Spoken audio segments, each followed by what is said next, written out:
What's up guys, on my last video I talked about Google's new free AI agent Gemini CLI.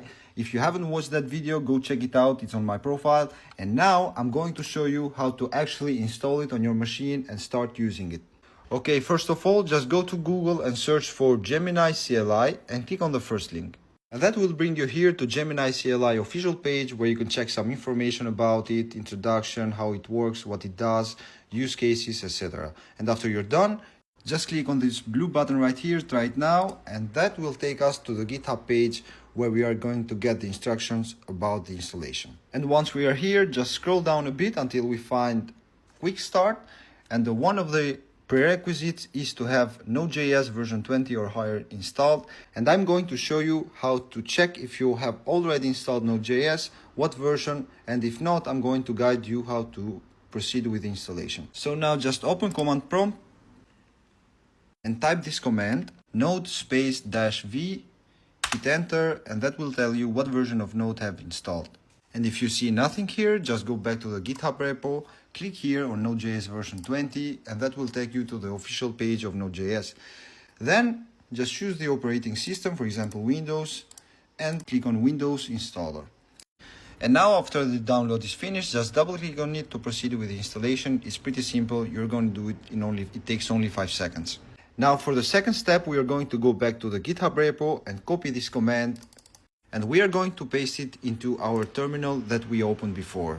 So here you can click on Ctrl V and then click enter. So now it's going to ask for your permission in order to install some packages, so you just type the letter Y and click on enter in order to proceed. And after it's done, you may run into this kind of warning where it's telling you that you are trying to install Gemini CLI in your home directory or globally.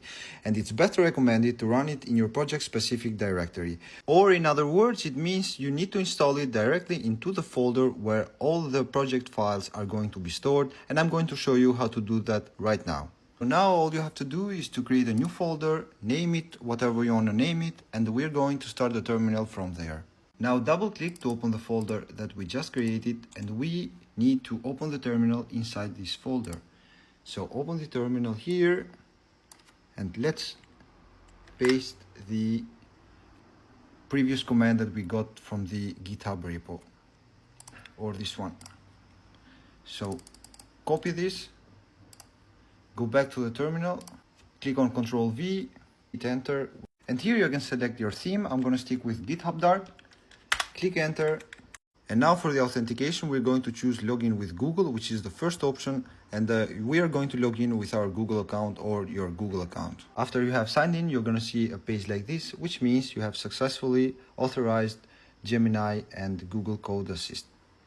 And congratulations, you have successfully integrated Gemini CLI into your terminal or into your project. And now right here you can type any command you want, or you can type just /help, hit enter, and you're going to see a list of commands that you can use. For example, editor, privacy, stats, MCP extension, tools, which is a list of available Gemini CLI tools, and so on.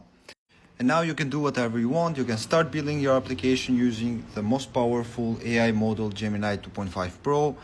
As you can see, I just typed create a Hello World app. It creates basically a plan and asks you if you want to proceed or not. That's it guys, thank you for watching. Don't forget to follow, save this video for later, and if you want a longer video explaining couple more things, just leave a comment and we'll try to make a YouTube video showing some more stuff that you can do with Gemini. Thank you for watching and see you on the next one.